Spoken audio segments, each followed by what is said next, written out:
To our amazing viewers at Cheat Files, we'd love to hear which part of the world you are joining us from. Let Stati Uniti no. Now, let's dive into today's story. Clark Bennett stood on the balcony of his penthouse, watching the city sprawl beneath him like a chessboard, waiting for his next move. At 45, he had built an empire from nothing. A logistics company that moved goods across 3 states, real estate investments spanning the East Coast, and a reputation that made competitors either bow or break. But tonight, the taste of betrayal was sharper than the October wind cutting through his tailored suit. 3 hours earlier, Otto Thompson had delivered the final surveillance report. Clark's private investigator was thorough, ruthless in his attention to detail, qualities Clark demanded from everyone in his inner circle. The photographs were damning. His wife, Kate, was wrapped in the arms of Maverick Ruiz at the Grandview Hotel, the same place Clark had proposed to her 15 years ago. Kate Phillips Bennett had been 22 when they met, a socialite from old Charleston money whose family had lost everything in bad investments. Clark was 30, hungry, and building his first warehouse. She was beautiful, refined, and everything he thought he wanted in a partner. As he climbed toward success, she gave him legitimacy in social circles that mattered for business. He gave her the financial security her family name could no longer provide. "Daddy." Clark turned to find his daughter, Lola, standing in the doorway, her 17-year-old face creased with concern. She had inherited Kate's delicate features but possessed Clark's steel-gray eyes. Eyes that missed nothing. "You look angry," she said, stepping onto the balcony. "Mom's been acting weird lately, and Rowan's been defending her every time you two argue." His son, Rowan, 19 and home from Duke University, had always been Kate's golden boy. Where Lola questioned everything with the sharp intelligence Clark recognized as his own, Rowan accepted whatever Kate told him with blind devotion. It would be his weakness. "Sometimes people show you who they really are," Clark said, his voice steady. "When they do, you have to decide what that information is worth." Lola studied his face. "Are you and Mom getting divorced?" "That depends on several factors that are still being evaluated." The girl was smart enough to recognize a non-answer. She nodded and squeezed his arm. Whatever happens, I'm on your side. "You know that, right?" Clark felt something crack inside his chest. Not from pain, but from the cold satisfaction of knowing he had at least one ally in the coming war. "I know." After Lola went to bed, Clark reviewed Otto's complete file. Maverick Ruiz, 38, owned a string of upscale restaurants and had been quietly courting investors for a new venture in Miami. More importantly, he had been Kate's college boyfriend, the one she claimed to have forgotten completely. The affair had been going on for 8 months. Kate had been careful, but not careful enough. She'd used the same credit card for hotel rooms, thinking Clark never checked the statements. She told the same lies about book club meetings and spa days, not realizing Otto had been watching. But the most interesting detail was in Maverick's financial records.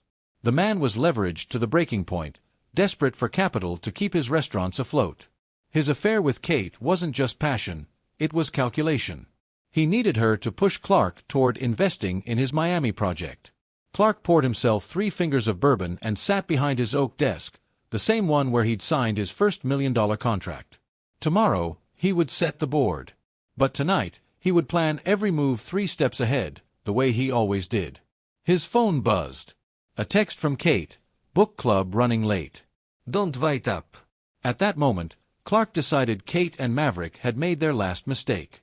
He would not divorce his wife quietly or settle for half his assets.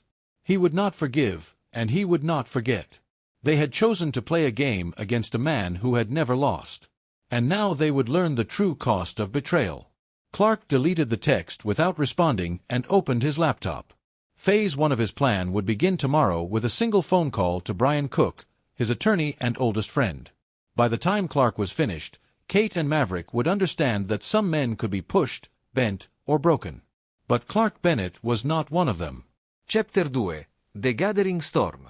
Brian Cook's law office occupied the top floor of a glass tower downtown, its floor-to-ceiling windows offering a view that commanded respect. Clark had known Brian since college. They'd been roommates, business partners in their first failed venture, and allies in every major deal since. If Clark was the hammer, Brian was the precision instrument that made sure every strike landed exactly where intended. How long have you known? Brian asked, reviewing Otto's surveillance file while his secretary brought coffee neither man would touch. I suspected for months, confirmed it 3 days ago. Clark's voice carried no emotion, but Brian caught the slight tightening around his eyes. 25 years of friendship had taught him to read Clark's subtle tells. This is comprehensive work. Otto earns his fee. Brian closed the folder and leaned back in his leather chair. So, what's the play? Standard dissolution. I can have papers drawn up by. No. Clark's interruption was sharp. Kate thinks she's been clever. She thinks I'm some corporate drone who will roll over for a settlement.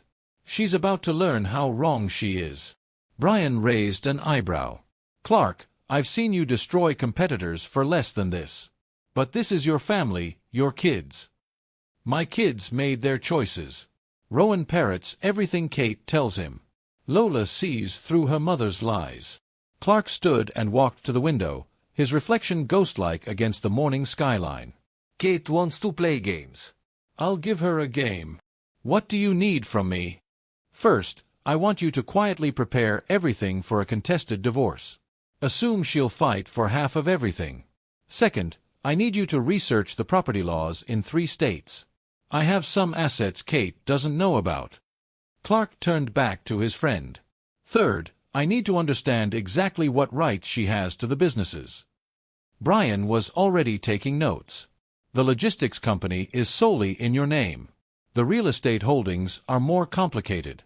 Some are joint property, some aren't. The house is joint ownership, but you made the down payment and all mortgage payments from your personal accounts. Good. Now, what can you tell me about alienation of affection laws? Brian's pen stopped moving. Clark, North Carolina still recognizes it. You could theoretically sue Maverick Ruiz for damages related to the destruction of your marriage, but it's rarely used anymore. Research it. I want to know every option. After leaving Brian's office, Clark drove to his flagship warehouse on the outskirts of the city. The facility buzzed with controlled chaos, trucks loading, supervisors coordinating schedules, the steady rhythm of commerce that had built his fortune. He found his operations manager, Albert Parson, reviewing shipping manifests in the main office. Albert, I need you to restructure our Miami shipping contracts. Cancel the Grand View Restaurant Group account effective immediately. Albert looked up, confused. Sir, that's Maverick Ruiz's company. We've been negotiating expanded service with them. The contract alone is worth. You know what it's worth. Cancel it. May I ask why? Clark met Albert's eyes, and the younger man immediately understood the conversation was over. Send the cancellation notice today. Cite operational restructuring. No further explanation needed. As Albert hurried away, Clark allowed himself a thin smile. Maverick's restaurants depended on timely delivery of specialty ingredients from suppliers across the Southeast. Without Clark's logistics network, Maverick would need to find new shipping companies at rates 20% higher and with significantly less reliability. That evening, Clark returned home to find Kate in the kitchen preparing dinner with unusual enthusiasm. She wore a new dress, navy blue silk that complemented her auburn hair, and had opened a bottle of expensive wine. "You're home early," she said, kissing his cheek with practiced affection. "I thought we could have dinner together, just us. The kids are both out." Clark accepted the wine glass she offered, studying her face. Kate was still beautiful at 37, and still carried herself with the poise that had first attracted him. But now he could see the calculation behind her smile, the way she monitored his reactions for any sign of suspicion. "How was book club last night?" he asked, sitting at the kitchen island. "Oh, you know how it is. Cora Hammond dominates every discussion. We spent 2 hours debating some romance novel." Kate turned back to the stove, her shoulders relaxing slightly. "How was your day?" Productive. "Made some changes to our Miami operations." "Miami." Kate's voice was carefully neutral, but Clark caught the slight stiffening of her posture. "I thought you were expanding there." Plans change. Sometimes you discover that potential partners aren't as reliable as they appear. Kate nodded and continued stirring the sauce, but Clark saw her hand tremble slightly. She knew.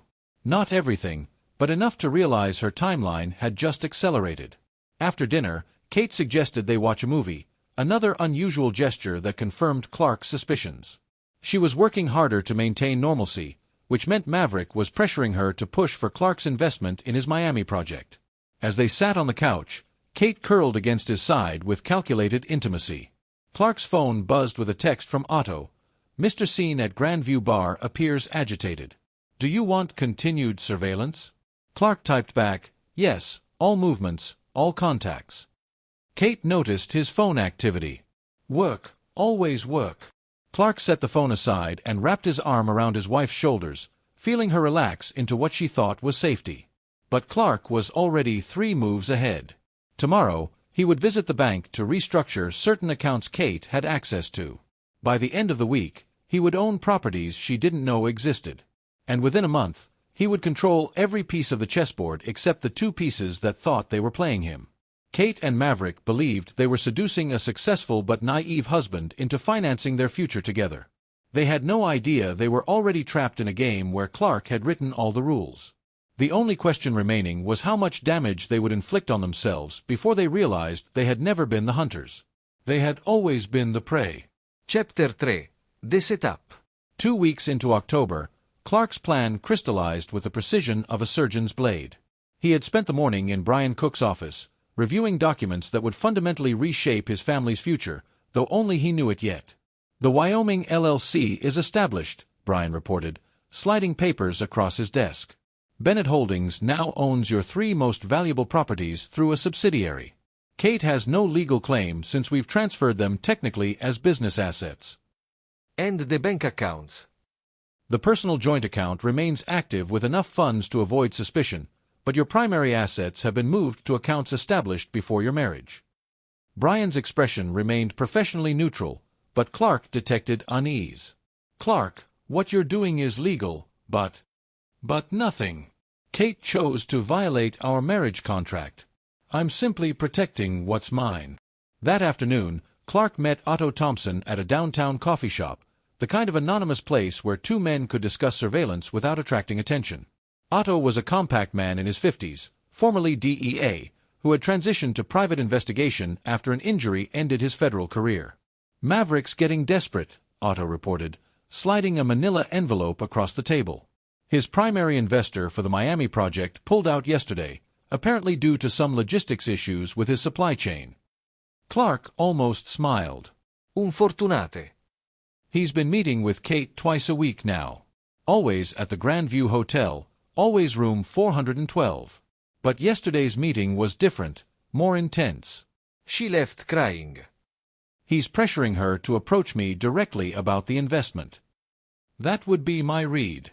There's something else. Otto leaned forward slightly. I followed Kate to the bank yesterday. She attempted to access your joint safety deposit box. The bank manager informed her she needed your signature. Clark felt a cold satisfaction settle in his chest. Kate was getting bolder, more careless. Perfect. Keep watching. I want to know every move they make. That evening, Clark arrived home to find his son, Rowan, in the living room, fresh from Duke for a surprise visit. At 19, Rowan had inherited Kate's refined features and Clark's height, but lacked the hardness that came from building something from nothing. He was idealistic and trusting, qualities Clark had once considered virtues. Dad, we need to talk. Rowan's voice carried an edge of confrontation that Clark recognized immediately. Mom's been upset lately. Really upset. She thinks you're pulling away from the family. Rowan stood, trying to match his father's presence. She's afraid you're planning to leave us. Clark studied his son's face, seeing Kate's coaching in every word. And what do you think? I think Mom deserves better than being treated like a stranger in her own house. The words hung in the air between them, and Clark felt something fundamental shift. His son, the boy he had taught to throw a baseball, helped with homework, and supported through every phase of growing up, had chosen sides without understanding the game. Your mother deserves exactly what she's earned, Clark said quietly. What does that mean? It means I suggest you be very careful about the accusations you make without understanding all the facts. Rowan's jaw tightened. Are you threatening me? I'm advising you. As your father. Clark moved closer, and despite being nearly the same height, Rowan involuntarily stepped back. You're 19 years old. You think you understand the world, but you don't understand the first thing about loyalty, about trust, about what it means to build something worth protecting. I understand that you're being cruel to Mom for no reason. No reason. Clark repeated the words as if tasting poison. I'll remember you said that. Later that night, after Rowan had stormed out to stay at a friend's house, Clark found Lola in the kitchen making her usual late-night snack. His daughter looked up from her sandwich with eyes that had seen too much for 17. Rowan's an idiot, she said simply. Why do you say that? Because he thinks Mom is some innocent victim, and he's too naive to see what's really happening. Lola took a bite and studied her father's face. But you're not naive, are you? Clark sat across from his daughter, recognizing his own analytical nature reflected in her sharp gaze. What do you think is happening? I think Mom's having an affair. I think Rowan knows it but won't admit it because it would shatter his perfect image of her. And I think you're planning to do something about it. Lola set down her sandwich. The question is whether you're going to destroy everyone in the process or just the people who deserve it. The directness of her assessment surprised even Clark. And what would you do in my position? I'd make sure the people who betrayed me understood the consequences of their choices. Lola's voice carried a hardness that reminded Clark of himself at her age. But I'd also make sure the people who stood by me knew they were protected. Clark reached across the table and squeezed his daughter's hand. You'll never have to worry about being protected. The next morning brought a call Clark had been expecting. Kate's voice was strained, artificially casual. Honey, I was wondering if we could have lunch today. There's something I wanted to discuss with you. I'm listening. Not over the phone. Could we meet at the Grand View? They have that lovely dining room you used to like. The Grand View Hotel. The same place where she met Maverick twice a week, the same place where Clark had proposed 15 years ago. The symbolism was either deliberate cruelty or stunning obtuseness. 1 o'clock, Clark said. Perfect. I love you. I'll see you there. As Clark ended the call, he felt the familiar calm that came before decisive action. Kate and Maverick had finally pushed him into making his offer, convinced they were manipulating him into funding their escape together. They had no idea that by the time he finished lunch, they would be caught in a trap they had helped build themselves. Phase 2 was about to begin. And unlike the first phase, Kate would soon realize she was no longer playing house with a trusting husband. She was about to face Clark Bennett at full strength, and mercy was not in his vocabulary. Chapter 4. The Trap Springs. The Grand View Hotel's dining room carried the weight of old money and older secrets, its mahogany-paneled walls having witnessed 3 generations of Charleston's elite celebrating triumphs and negotiating disasters. Clark arrived 5 minutes early, selecting a corner table that offered clear sightlines to both entrances, a habit from his early business days when every meeting could be an ambush. Kate entered precisely on time, wearing a cream-colored dress that made her auburn hair glow under the crystal chandeliers. She moved with practiced grace toward his table, and Clark watched her perform the role of devoted wife for the benefit of anyone who might be observing.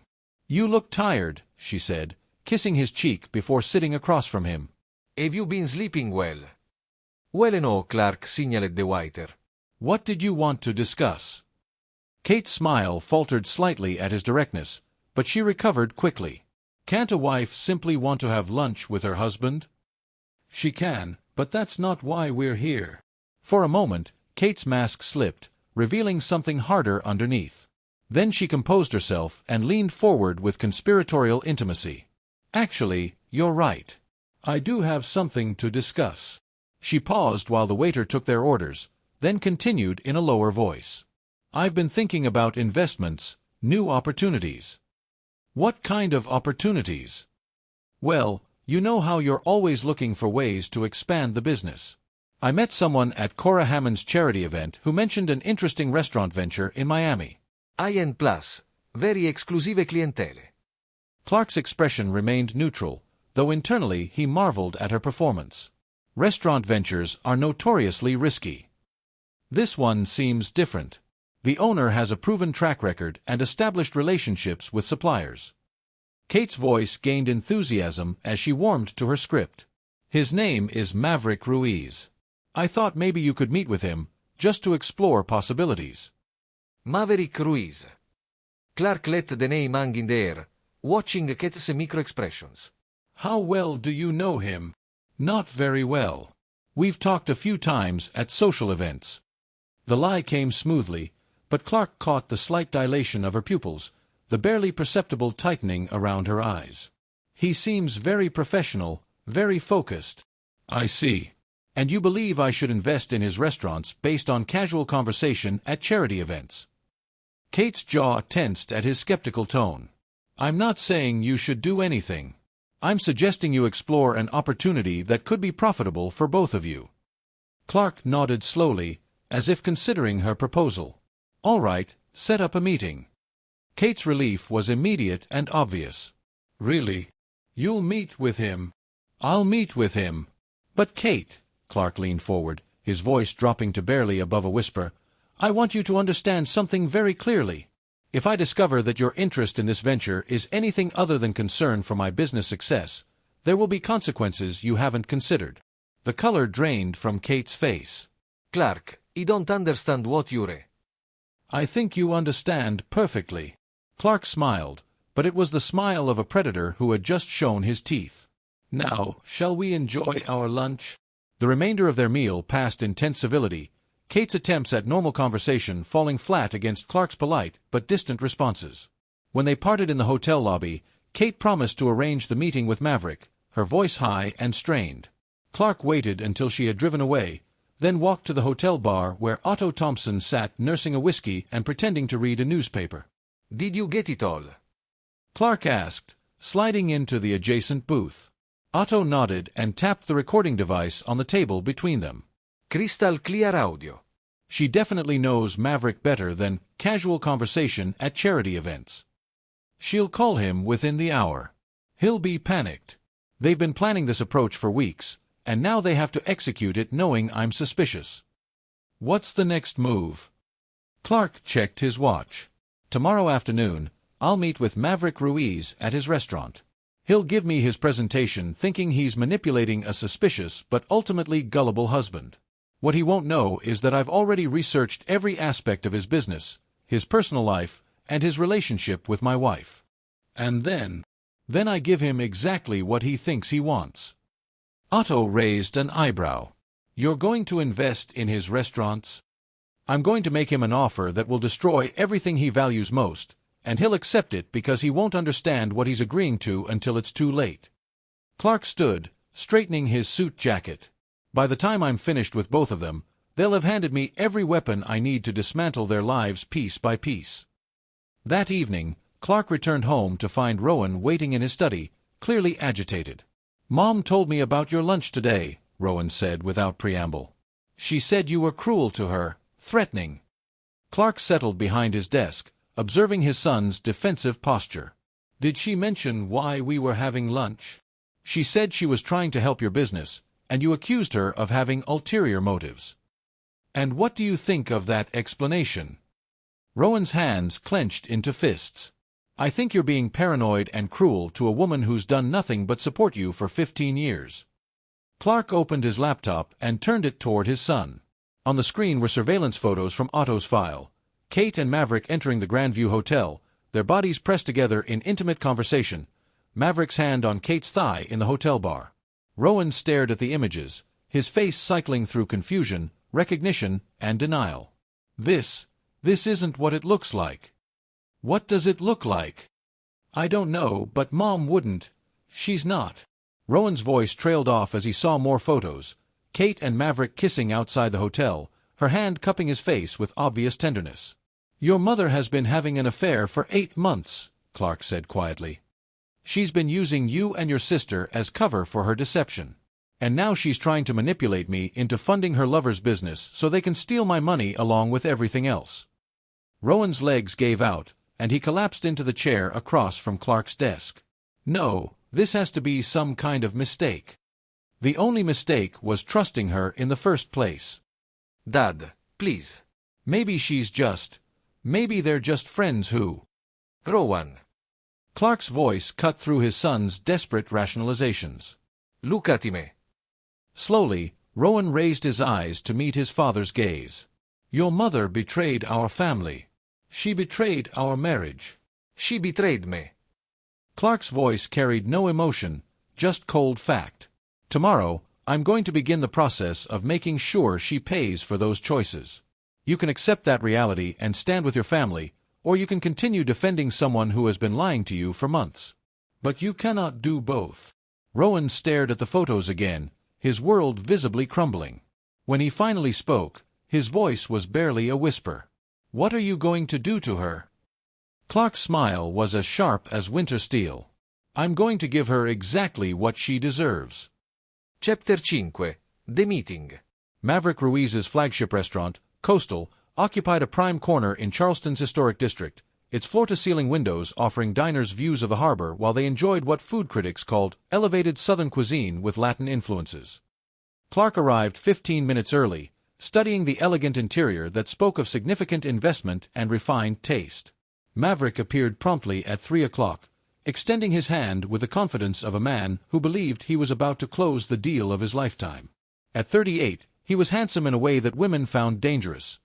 Dark hair with silver threading the temples, olive skin that suggested Mediterranean heritage, and the kind of smile that promised secrets. Mr. Bennett, thank you for agreeing to this meeting. You know your time is valuable. Clark accepted the handshake, noting Maverick's firm grip and steady eye contact. The man was a skilled performer, he'd give him that. Kate spoke highly of your restaurants. I'm curious about your expansion plans. They settled at a corner table, and Maverick launched into his presentation with practiced enthusiasm. The Miami project was ambitious. 3 high-end restaurants in South Beach targeting wealthy tourists and locals with disposable income. He had architectural plans, market research, projected revenue streams, and testimonials from satisfied investors. The initial investment would be $2.5 million, Maverick concluded, sliding a leather portfolio across the table. Conservative projections show profitability within 18 months with potential for significant expansion throughout Florida. Clark reviewed the documents with the careful attention that had made him successful, asking pointed questions about supply chains, labor costs, and competition analysis. Maverick's answers were thorough and confident, revealing a man who genuinely understood his business. Impressive work, Clark said finally. You've clearly done your research. Maverick's smile broadened. I believe in being thorough. This isn't just about making money. It's about building something lasting. Something lasting, Clark repeated the phrase thoughtfully. That's interesting, coming from a man who specializes in destroying other people's lasting relationships. The change in Maverick's expression was immediate and complete. Color drained from his face, his confident posture collapsing as if Clark had struck him physically. I'm not sure what you mean. Clark leaned back in his chair, his voice remaining conversational despite the lethal content. 8 months, Maverick. 8 months you've been sleeping with my wife in hotel rooms while she lies to our children about book clubs and charity events. Maverick's hands trembled as he reached for his water glass. Mr. Bennett, I think there's been some misunderstanding. Room 412 at the Grandview Hotel. Every Tuesday and Friday afternoon. You prefer champagne, she prefers wine. Last Thursday, she cried when you told her I needed to commit to the Miami investment or you'd end the relationship. Clark's smile was razor-thin. Did he misunderstand anything? Maverick's face had gone gray, sweat beading on his forehead despite the restaurant's comfortable temperature. Look, Kate and I. It's complicated. She was unhappy, lonely. Ah, so you were providing comfort to my neglected wife out of the goodness of your heart? It wasn't supposed to happen. We were friends in college, and when we reconnected. You saw an opportunity. Clark's voice hardened. A beautiful woman married to a wealthy man, perfect for both your emotional and financial needs. Maverick straightened, apparently deciding to abandon pretense. What do you want, Bennett? I want to make you an offer. The statement clearly wasn't what Maverick had expected. An offer. Clark reopened the investment portfolio, studying the financial projections with apparent interest. $2.5 million for 30% equity in your Miami restaurants, but with some modifications to the standard terms. Maverick blinked in confusion. You're actually considering the investment? I'm considering it very seriously. You see, Maverick, You and Kate made a fundamental error in your planning. You assumed I was some corporate drone who'd roll over when his wife found a new playmate. You never considered that I might be someone who turns obstacles into opportunities. Clark pulled out his own documents, contracts his legal team had prepared over the past week. Here's what I'm offering. Full funding for your Miami project with you maintaining 70% ownership. In exchange, I want personal guarantees backed by your existing restaurants, your personal residence, and your family's restaurant in Miami. Yes, I know about your mother's place. Maverick reviewed the contracts, his confusion growing. These terms, they're actually favorable to me. Why would you? Because I believe in investing in people who understand the value of loyalty. Clark's smile was sharp. And because I want you to succeed, Maverick. Kate stared at the screen, her face cycling through disbelief, understanding, and growing horror. You're going to bankrupt him. I'm going to give him every opportunity to succeed. Whether he does or not depends entirely on his business acumen and your willingness to sabotage him. Kate, I'm a businessman. I don't sabotage investments. That would be throwing away my own money. She studied his face, searching for tells she'd learned to read over 15 years of marriage. What she found there made her sink deeper into her chair. Unless, she said slowly, destroying him is worth more to you than the money. Now you're beginning to understand how this works. Kate closed her eyes, her composure finally cracking completely. What do you want from me? The same thing I've always wanted: loyalty, honesty, respect. I can give you that. We can work through this. Go to counseling, rebuild. No. Clark's interruption was gentle but absolute. You can't give me those things, Kate. You proved that over the past 8 months. Then what? Clark opened his desk drawer and withdrew a manila envelope, sliding it across to her. Divorce papers. Very favorable terms, actually. You keep the house, half our joint savings, your car, and a substantial monthly settlement. In exchange, you waive any claim to my businesses or properties acquired before our marriage. Kate's hands trembled as she opened the envelope. And if I don't sign? Then we go to court, where my attorney will present evidence of your adultery, your attempts to manipulate me into financing your lover's business, and your systematic deception of our children. Clark's voice remained conversational. In that scenario, you'll be fortunate to keep your car. The kids will learn the truth either way. The only question is whether they learn it from you with some dignity intact or from court documents that detail every hotel room encounter you've had over the past 8 months. Kate stared at the papers, tears finally spilling down her cheeks. I never wanted to hurt them. But you did hurt them. Urto of Stati Uniti. Clark stood, moving around the desk to perch on its edge directly in front of her. The difference is I'm going to make sure there are consequences for those choices. And Maverick? Maverick made his choice when he decided to pursue a married woman. Now he gets to live with the results. Kate looked up at her husband, and for a moment, Clark saw the young woman he'd married, frightened, vulnerable, realizing she'd lost something she could never get back. I'm sorry, she whispered. I know you are. But sorry doesn't undo 8 months of betrayal. Clark returned to his chair, his voice softening slightly. You have until Monday to decide, Kate. Sign the papers and maintain some dignity, or fight me in court and lose everything. Either way, this marriage is over. Kate rose unsteadily, clutching the envelope to her chest. At the office door, she turned back. Will you ever be able to forgive me? Clark met her eyes with a cold certainty that had built his empire. No. After Kate left, Clark poured himself 3 fingers of bourbon and returned to his financial analysis. Monday would bring signatures, contracts, and the beginning of the end for both his wife and her lover. But tonight, he allowed himself a moment of satisfaction. The trap was set, the prey was cornered, and justice was 3 days away. Chapter 7. The Execution. Monday morning arrived with the kind of October chill that promised winter, and Clark stood in his office watching the city wake up 40 floors below. At 9 a.m. sharp, Brian Cook called with confirmation that would reshape 2 lives forever. Kate signed the papers this morning, Brian reported. No changes, no negotiations. She looked like she hadn't slept in days. And Maverick? His attorney cleared the investment contracts. He's scheduled to sign at 2 p.m. in my office. Clark felt the familiar calm that preceded decisive action. Everything is in place. Every detail. The subsidiary companies are established. The bank accounts are active. And the supply chain modifications go into effect tomorrow. Brian's voice carried professional admiration mixed with personal concern. Clark, what you've engineered here is brilliant, but nothing. They made their choices 8 months ago. Today, they learn what those choices cost. After ending the call, Clark reviewed the timeline one final time. By tomorrow evening, Maverick would own 3 restaurants in Miami backed by Clark's investment. By next week, those restaurants would be struggling with supply chain issues, permit delays, and staffing problems. By Christmas, Maverick would be desperate to keep his business afloat.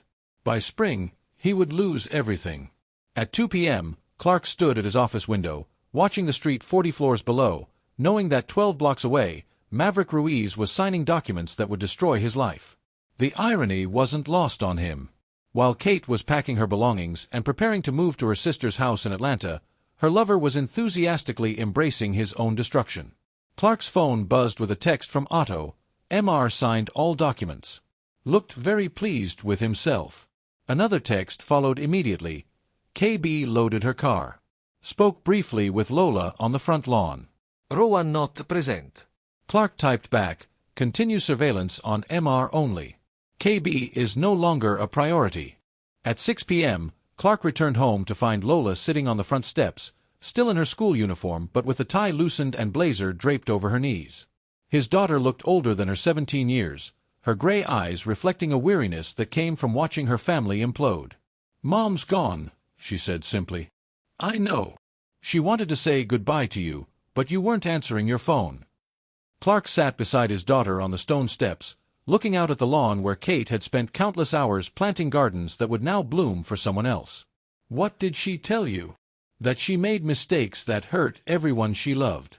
That she was sorry. That she hoped someday we might understand. Lola picked at the hem of her skirt. She didn't tell me about the affair, but she didn't have to. I've known for months. And how do you feel about her leaving? Lola was quiet for a long moment, watching leaves drift across the circular driveway. Relieved, mostly. The last few months have been horrible. All the lying, the tension, the fake smiles at the dinner. At least now everyone can stop pretending. What about Rowan? Rowan is angry at you. He thinks you drove her away out of jealousy or pride or some masculine ego thing. Lola's voice carried a maturity that surprised Clark. He doesn't understand that she drove herself away the moment she chose someone else over her family. They sat in comfortable silence as the sun set behind the oak trees that lined their property. Finally, Lola spoke again. What happens to her boyfriend? Clark's smile was sharp. Maverick just signed contracts that put his entire life in my hands. He thinks he's getting away with stealing my wife and my money. He's about to learn how wrong he is. Good. The single word, spoken with quiet venom, reminded Clark that Lola was very much his daughter. The next 3 weeks unfolded exactly as Clark had orchestrated. Maverick's Miami restaurants opened to great fanfare, attracting positive reviews and healthy crowds. But behind the scenes, I want your restaurants to flourish, your reputation to grow, your bank account to expand. I don't understand. You will. Clark stood, straightening his suit jacket. Take the weekend to review the contracts. Have your attorney examine every clause. If you agree to the terms, we'll close on Monday. Maverick remained seated, staring at the documents as if they might explode. Why are you doing this? Clark moved closer, his voice dropping to barely above a whisper.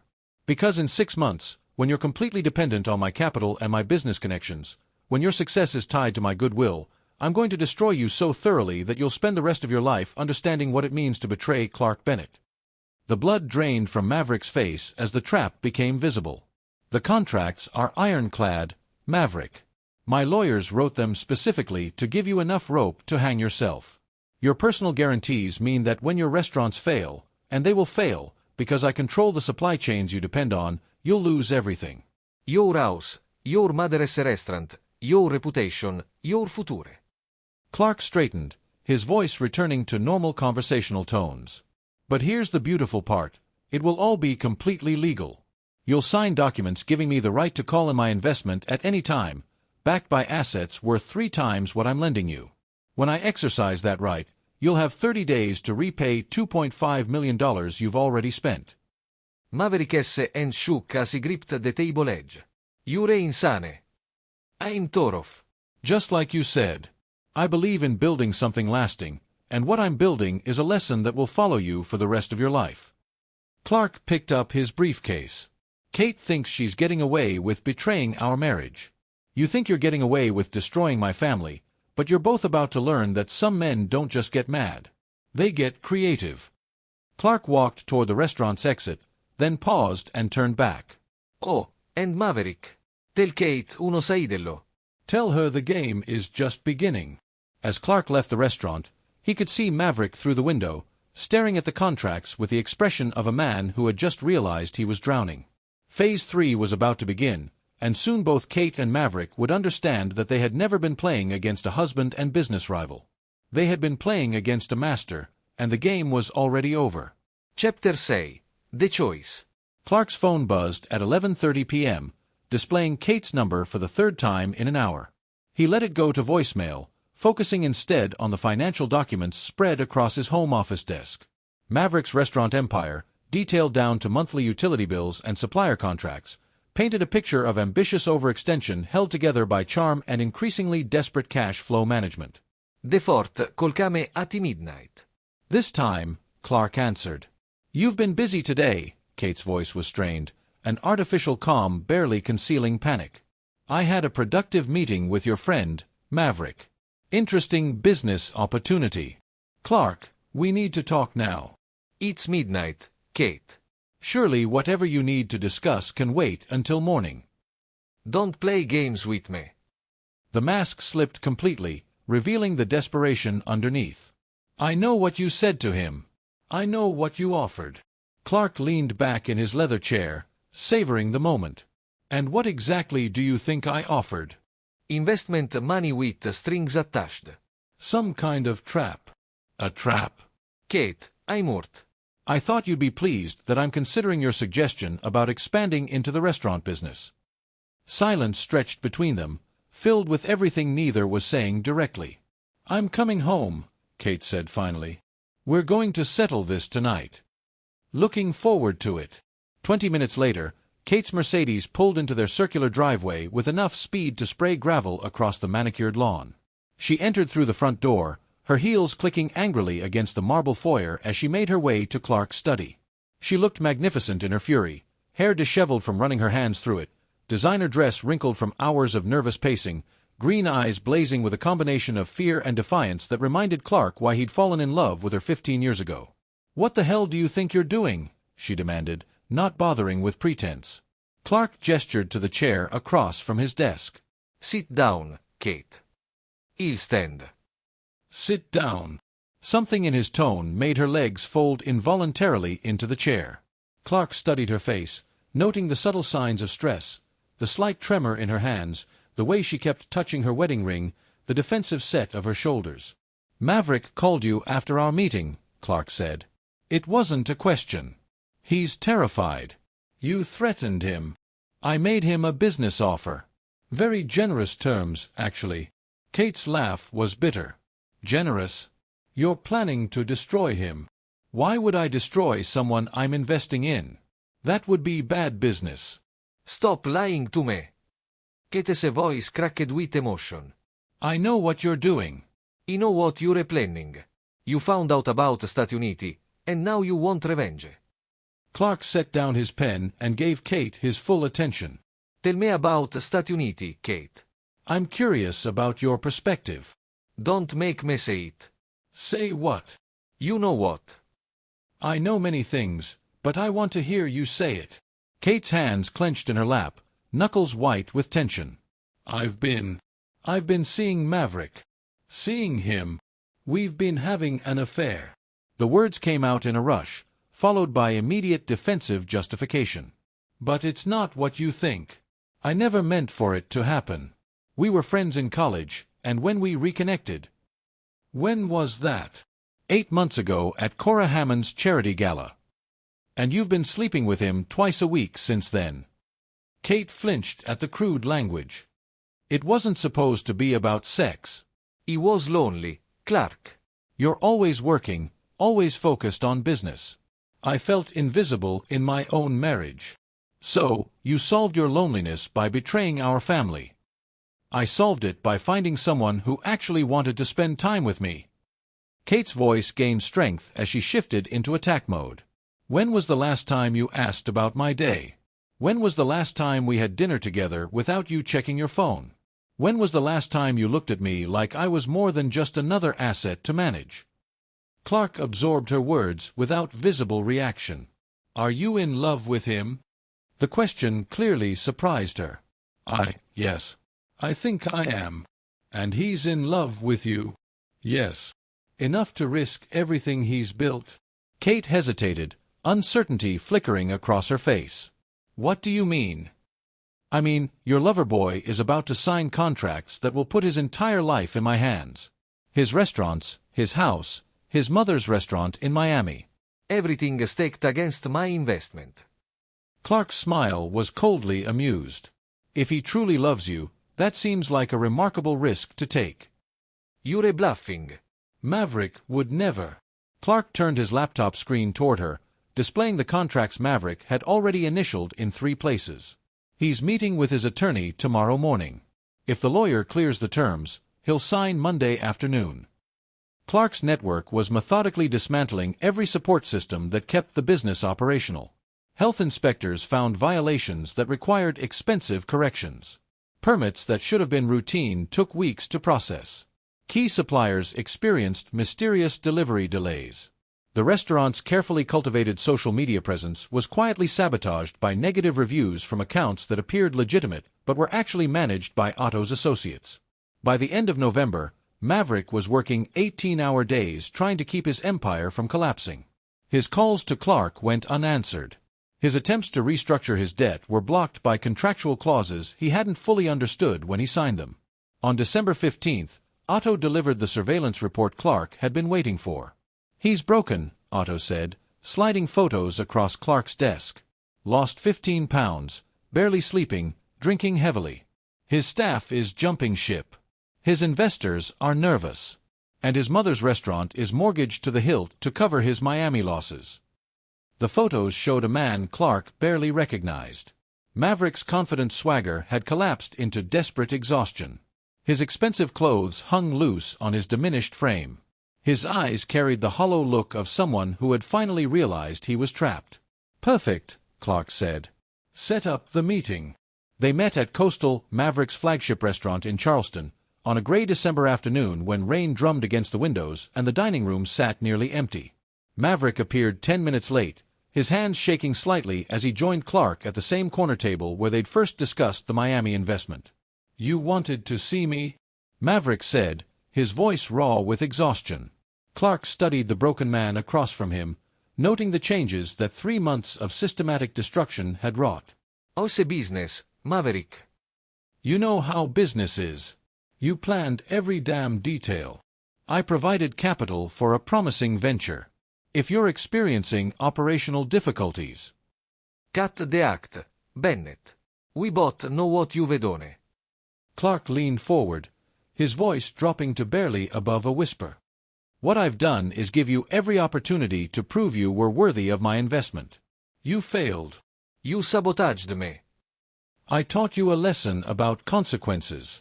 Clark's smile was razor-thin. Did you really think you could destroy my marriage, steal my wife, and manipulate me into funding your escape without paying a price? Maverick's composure finally cracked completely. She was unhappy, Clark. Your marriage was already broken before I came along. My marriage was mine to fix or destroy. You made it your business, so I made your business mine. What do you want? Clark withdrew a document from his briefcase and slid it across the table. I'm calling in my investment. $2.5 million due in 30 days, as specified in the contract you signed. Maverick stared at the paper as if it were a death sentence. You know I can't pay that. Then you'll forfeit the collateral. Your restaurants, your house, your mother's restaurant. Clark's voice carried no emotion. Everything you value will become mine. My mother's restaurant has been in our family for 40 years. Then you should have thought about that before you decided to sleep with my wife. Maverick's hands clenched into fists, and for a moment, Clark thought the younger man might actually swing at him. But the fight had been beaten out of him over months of watching his life systematically dismantled. Kate doesn't even know what you've done, does she? Maverick's voice was bitter with understanding. She thinks she got away clean. She has no idea you've been destroying me piece by piece. Kate made her choice when she chose you. Now she gets to live with the consequences of that choice, including watching what happens to men who betray Clark Bennett. Clark stood, straightening his suit jacket with practiced precision. You have 30 days, Maverick. After that, everything you've worked for becomes mine. But look on the bright side. You'll finally understand what it feels like to lose everything that matters. As Clark walked toward the restaurant's exit, Maverick called after him. What if he fight you in court? Challenge the contracts. Clark paused at the door, not bothering to turn around. With what money? From which law firm? Using which assets as collateral? He glanced back over his shoulder. I own you now, Maverick. The sooner you accept that, the easier the next 30 days will be. Outside, rain had turned to sleet, coating the city in ice that made every surface treacherous.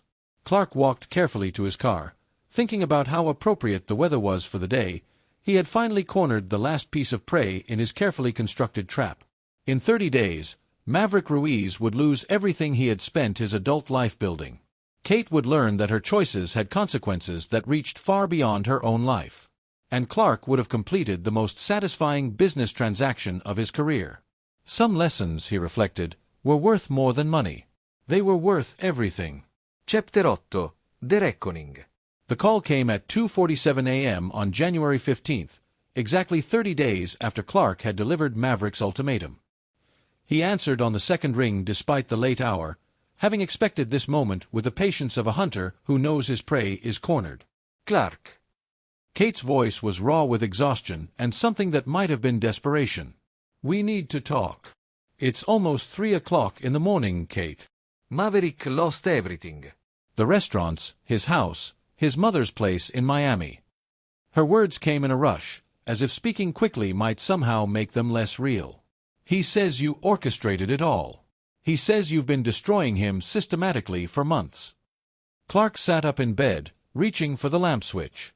Maverick made poor business decisions. I can't be held responsible for his failures. Don't lie to me. Not now. Not about this. The exhaustion in her voice told Clark everything he needed to know. Kate had finally put the pieces together, had finally understood the true scope of what she had set in motion when she chose Maverick over her family. Where are you calling from? Atlanta. I've been staying with my sister. Kate's voice broke slightly. Maverick came here yesterday. He's completely broken, Clark. He looks like he hasn't eaten in weeks. He keeps talking about killing himself. That would be unfortunate. Suicide is a permanent solution to temporary problems. Temporary. Kate's voice rose to nearly a shout. You destroyed his entire life.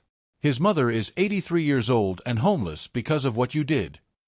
Clark felt a cold satisfaction settle in his chest. His mother is homeless because her son made catastrophically poor decisions. I offered him a business opportunity. If he couldn't manage it properly, you set him up to fail. I gave him every chance to succeed. The fact that he couldn't rise to the challenge says more about him than it does about me. Silence stretched between them, filled with the weight of everything that had been destroyed over the past year. When Kate spoke again, her voice was barely a whisper. Why? Why did you have to destroy him, too? Wasn't he losing me no punishment? Clark stood and walked to his bedroom window. Looking out at the winter landscape that surrounded his house, the house Kate had once shared with him, had once filled with her laughter and dreams and betrayals. You don't understand, Kate. You never did. This was never about punishment. This was about consequences. What is the difference? Punishment is emotional, random, disproportionate. Clark's voice remained steady, professorial. Consequences are logical, inevitable. They teach lessons that prevent future mistakes. What lesson could possibly be worth destroying an innocent man's life? Clark's laugh was cold. Innocent, Kate. Your innocent lover pursued a married woman, manipulated her into deceiving her family, and then tried to use her to steal money from her husband. Which part of that strikes you as innocent? He loved me. He used you, just like you used our children to cover your lies. Just like you tried to use me to fund his business. Clark's voice hardened. The only difference is I was better at it than either of you. Kate was crying now, her sobs audible over the phone connection. What do you want me to say? That I'm sorry. I've said that. That I made mistakes. I know I did. That I hurt people I loved. I know that too. I want you to understand something very clearly, Clark said, his voice dropping to barely above a whisper. Every choice has consequences. For 8 months, you made choices that betrayed our marriage, our family, and everything we built together. For 8 months, you thought you could lie, cheat, and manipulate without paying a price. And now you're learning what that price is. Not just for you, but for everyone who helped you pay it. More silence, broken only by Kate's ragged breathing. The kids are fine. Lola understands exactly what happened and why. She's stronger for it. What about Rowan? Clark hesitated for the first time in their conversation. His son had spent Christmas break at Duke, refusing to come home or speak to his father beyond terse text messages about logistics. The boy was struggling with the collapse of his worldview, and Clark knew the next few months would determine whether Rowan emerged stronger or remained broken. Rowan will figure it out eventually. Or he won't. That's his choice to make. He's your son. He was my son when he stood in a courtroom and called me a monster. When he chose to believe your lies over 15 years of my actions. When he decided that defending your betrayal was more important than loyalty to his family. Clark's voice remained steady, but Kate could hear the steel underneath.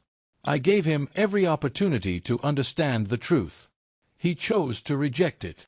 So, you'll just cut him off forever? I'll give him the same thing I gave you and Maverick, consequences for his choices. If he wants to rebuild our relationship, he knows where to find me. But it will be on my terms, not his. Kate was quiet for a long moment. When she spoke again, her voice carried a new quality, not just exhaustion or desperation, but a kind of terrible understanding.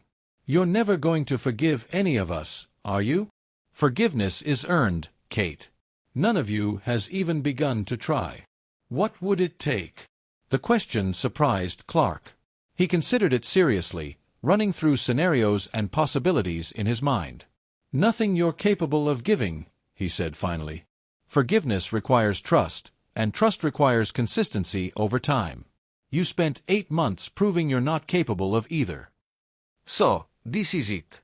This is how it ends. This is how you chose for it to end. Clark moved away from the window, suddenly tired of the conversation. You made your bed, Kate. Now you get to lie in it. Alone, Clark. He ended the call and turned off his phone, settling back into bed with the satisfaction of a man who had finally closed the books on a business transaction that had taken too long to complete. Outside, sleep continued to coat the world in ice, making everything sharp and unforgiving. Clark smiled in the darkness and went back to sleep. Chapter 9. The Price of Betrayal. Spring arrived early that year, coating the city in the kind of green that promised renewal and second chances. Clark stood in his office, reading the final report from Otto Thompson with a detached interest of a general reviewing casualty figures from a war he had already won.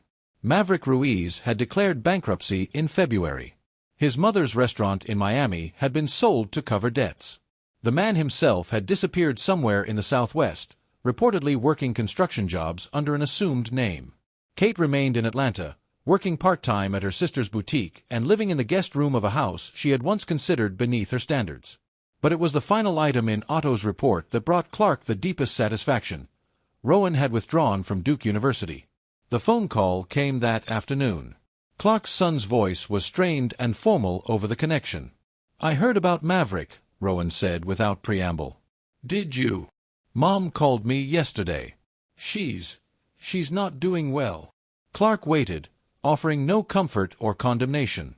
I also heard about the college payments, Rowan continued. My tuition account was closed last month. Your mother assured me she could handle your educational expenses. Since she chose to prioritize her new relationship over her family's financial obligations, I saw no reason to continue subsidizing her decisions. So, I'm being punished because she had an affair? Clark's voice remained steady, professional. You're experiencing consequences because you chose to support someone who betrayed our family. Actions have results, Rowan. I taught you that when you were 12 years old. I was trying to be loyal to Mom. You were trying to avoid making a difficult choice. There's a difference. Silence stretched between them, filled with everything neither was willing to say directly. What do I have to do? Rowan asked finally. For what? Tu come home. To fix this. Clark considered the question seriously. His son's voice carried something new, not the entitled anger of Christmas, but the humility that came from understanding consequences weren't theoretical concepts. You stood in a divorce courtroom and called me a monster, Clark said quietly. You chose to believe 8 months of your mother's lies over 15 years of my actions. You decided that defending betrayal was more important than supporting the man who built everything you've ever benefited from. I was wrong. Being wrong isn't the problem, Rowan. Being wrong is human. Refusing to accept responsibility for being wrong, continuing to defend people who used you to enable their betrayal, choosing loyalty to deception over loyalty to truth, those are character flaws. So, what do you want from me? I want you to prove you understand the difference between loyalty and enabling. I want you to prove you can recognize betrayal when you see it, even when it comes from people you love. And I want you to prove you understand that trust, once broken, must be rebuilt through consistent action over time. How do I do that? Clark looked out his office window at the city he had helped build, thinking about second chances and the price of earning them. Come home. Finish your degree at the local university. Work in the business, starting at the bottom like everyone else.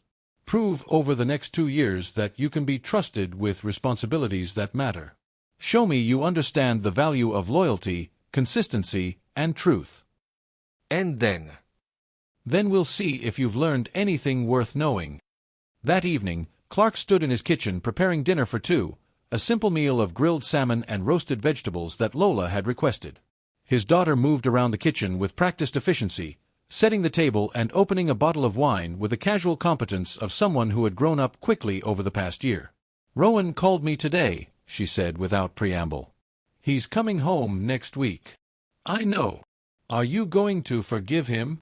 Clark considered the question while plating their dinner.